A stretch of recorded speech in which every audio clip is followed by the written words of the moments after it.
In a nation still grappling with the scars of insurgency, the question is no longer just how to fight terrorism, but how to defend justice in its aftermath.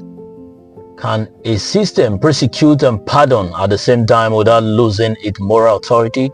Nigeria's decision to allocate 1.371 billion naira in its 2026 budget for the prosecution of terrorism-related cases is on the surface a signal of intent, a government reinforcing its legal response to one of its most persistent security threats. The increase from the previous year suggests urgency, perhaps even a recognition that the judicial arm of counterterrorism has been underfunded or overstretched.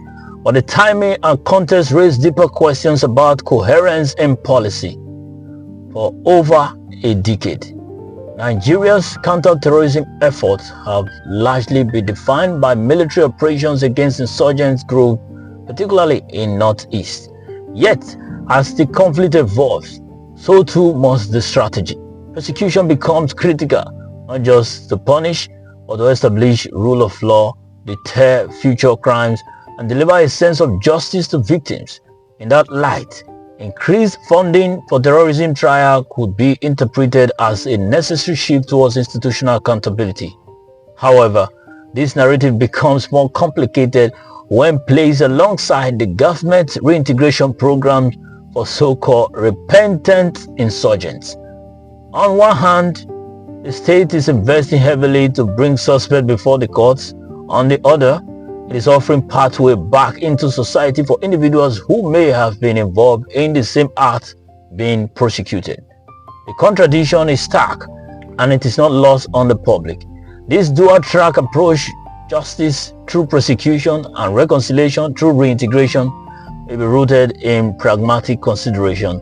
De-radicalization programs are often justified as tools to reduce recidivism and encourage defections from insurgent groups. But without transparency and clear criteria, the risks appearing arbitrary. Who gets prosecuted and who gets pardoned? What standard determine eligibility for reintegration?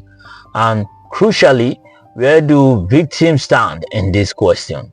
Public skepticism is therefore not surprising. For many Nigerians, the concern is not just about policy effectiveness, but about fairness. A justice system perceived as selective undermines trust, and trust is the currency of governance.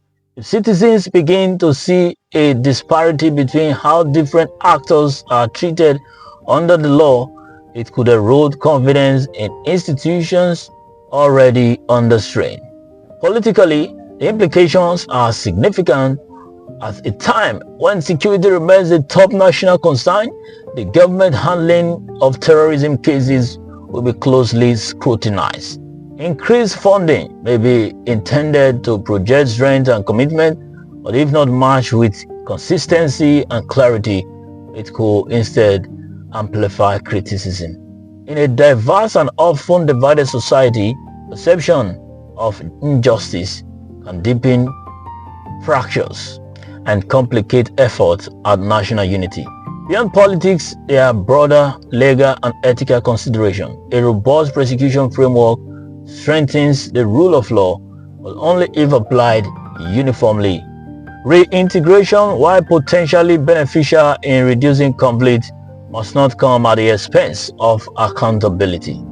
Striking that balance is one of the most difficult challenges in post-conflict governance. Ultimately, the 1.37 billion naira allocation is more than a budget line. It is a test of Nigerian justice architecture. It raises a fundamental question. Can the country build a system that is both firm and fair, one that punishes wrongdoing while offering a credible path to peace? Because in the end, the fight against terrorism is not only about defeating insurgents on the battlefield. It is about winning the trust of a nation watching closely and asking whether justice in Nigeria is truly blind. Thank you for joining on this analysis. Don't forget to leave a like and subscribe to this channel. I'll see you in my next post.